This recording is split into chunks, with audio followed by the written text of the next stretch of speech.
Hello, it's Burgess Taylor. Today is going to be a little bit different. Late last night, I was talking. I posted some pictures of some of the projects and the events for the projects, getting everything ready so that I can do blog posts for it today, and setting out the schedule for finding water. And a good friend, Tamara, she was saying that she hasn't been writing. She's been feeling depressed, and before that, another writer friend has a video about how she wasn't really getting any writing done. She was feeling blah. I have several videos about depression and writing, depression and I guess being creative in general. And I told Tamara, I know for a fact that there are other writers out there who are feeling the same way, and that maybe she should do a video about it, so that maybe even if it helped one person, it would be worth it. Some people have a really hard time being vulnerable, especially on camera. And like Tamara said in her video, the internet, once you put it out there, it's out there and it's going to be judged. People are judging. And now you're going to hear the plane. I only live like 12 minutes away from the Air Force Base out here. But once you have things on the internet, they're there. I was misdiagnosed. Oh, in I want to say the end of 1991. I had prior to been diagnosed with anxiety, and back then they had diagnosed my depression as seasonal. In 91, I got diagnosed with bipolar disorder. It would be a decade before I would be re-diagnosed and finally get the diagnosis right. When they put you on the cocktails of medication that they put you on anytime you have mental illnesses that require like more than one medicine, certain medicines counteract other medicines and they can cause your symptoms from what is wrong with you to go haywire.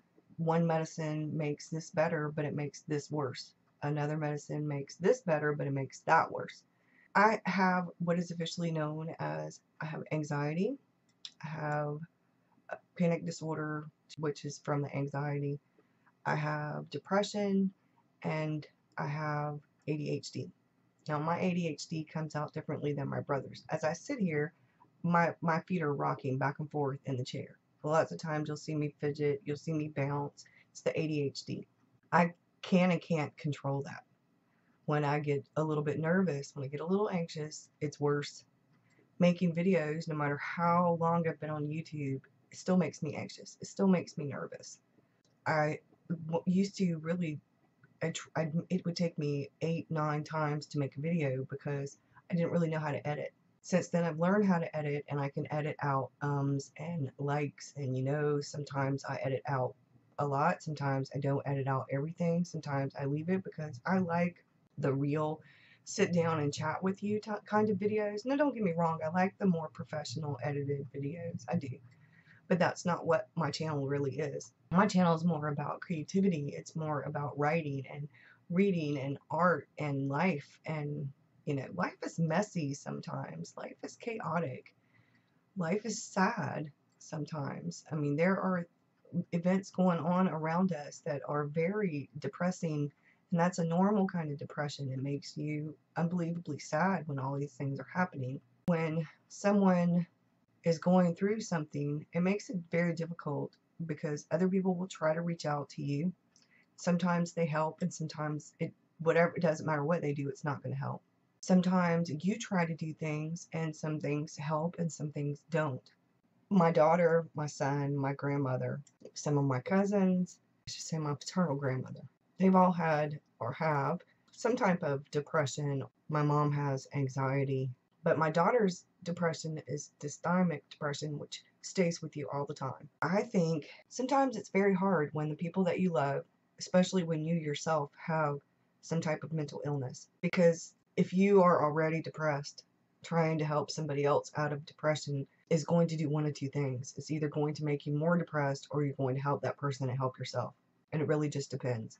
I know from personal experience that sometimes things work, sometimes they don't. Sometimes a hug, a hello, a phone call that just is to say hello, a text message with a funny gif or something. Some of those things can brighten up your day, make you feel a little bit better. Sometimes, no matter what anybody else does or what you do, it just doesn't help. And then you have to do it for yourself. People can't do it for you. Unfortunately, people cannot help you. Only you can help yourself. Which is why I think it's so important that we address the issue, that people know that they are not alone.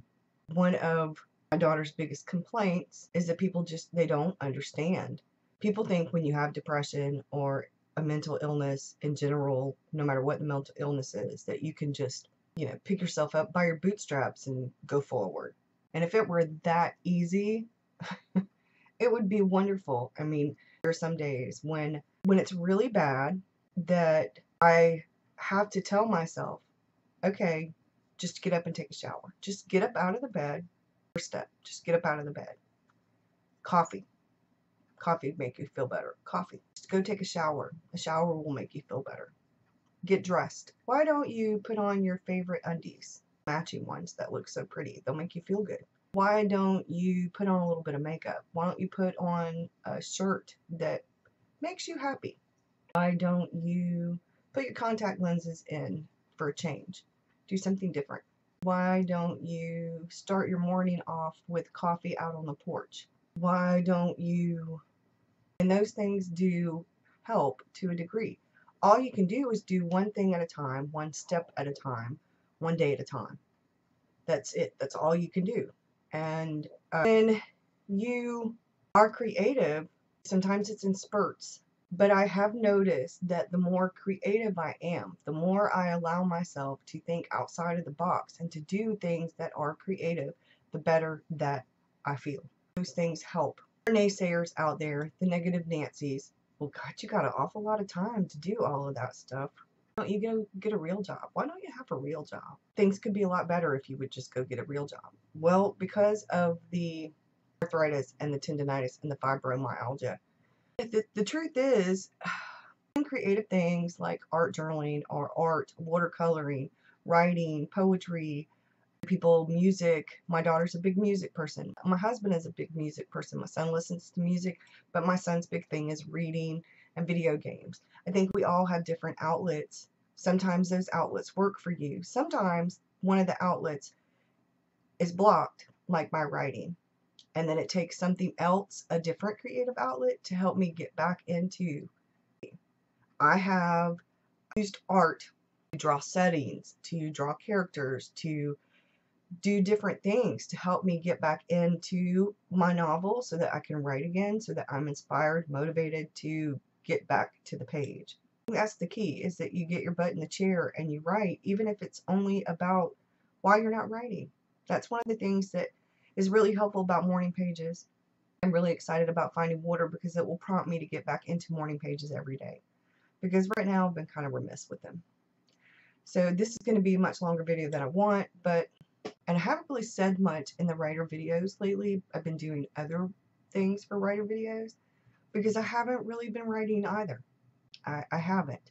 I've been participating in the Hot and Sticky Writing Challenge only for the last month, except for the first couple of weeks. The last couple of weeks, actually I should say the last 2 months, there were parts of July that went really well, and I was writing. And then there were parts where not so much. And then in August, it's been the same way. I was writing. There were quite a few days where I was going crazy with the writing, and then not so much. One of the reasons why I felt so pulled and decided to restart the Finding Water by Julia Cameron was because the Artist's Way helped me so much. When I originally started Finding Water, I wanted to do it. I think maybe I was just a little bit burnt out from the Artist's Way. That's a 12 week straight guided course. Well, I think it took me 13 weeks. It's a bit taxing. And I knew that Finding Water was a little bit more involved than the Artist's Way. And I got into it. And after that first week or two, I was like, oh my God, there's no way I'm going to be able to do all of this with everything else that I was trying to do at the same time. I don't know. I just wasn't feeling it, and I couldn't force myself to continue with it. What I did is just stop, and I felt guilty, but at the same time, I realized I had to do what I had to do for me. Mara mentioned that she sets higher goals for herself than she might be able to complete.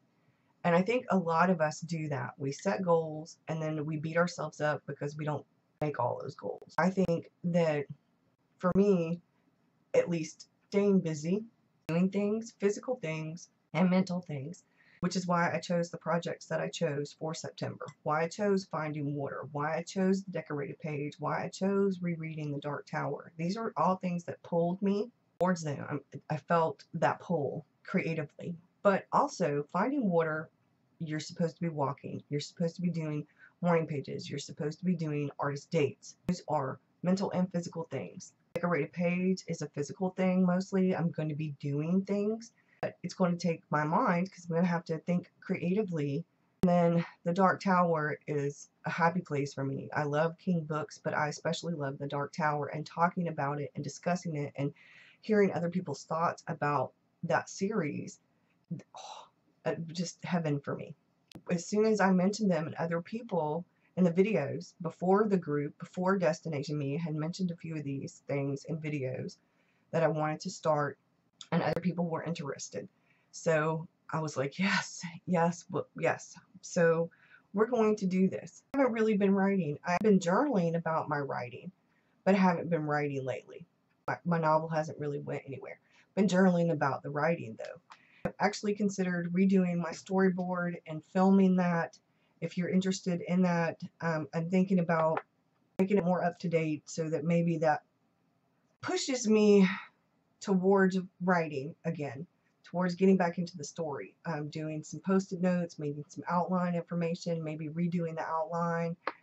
I've been thinking if it's the witchy story, which the Hereditary Witch, which I really want to finish. I really want to finish. But maybe the story that I thought about, I was watching a movie and I wrote the summary and stuff. The character's name is Presley Cole. Her story, a different kind of story. It's more of an adult contemporary. There's a trigger. I mean, she's going to remember being raped. It's going to be a journey, a self journey kind of story, and that maybe because that novel has been sitting, and it keeps rising up to the surface. So maybe I'll outline on the back of the storyboard, or I've got a new poster board. It's not the trifold like that one is. Maybe I'll outline that story using the tarot, and maybe that will help, and I'll film that if you're interested. But right now I'm feeling kind of with the writing too. Like I told Tamara, I knew for a fact that there were others out there feeling the way she did. It's because I feel that way. And I haven't really been voicing it. I have enough videos on here about writing and depression and anxiety and all that. I really didn't want to do another one. But this one's different than that. So I'm going to put the link for Tamara's video. I'm going to link another video about that I think is important. She was talking about how she wasn't really writing and how she felt, so that you know, if you're out there and you're having trouble too, you're not alone. Not alone. Thanks for watching, y'all. Have a good one. Sorry this is not your normal Writer Wednesday video. Bye.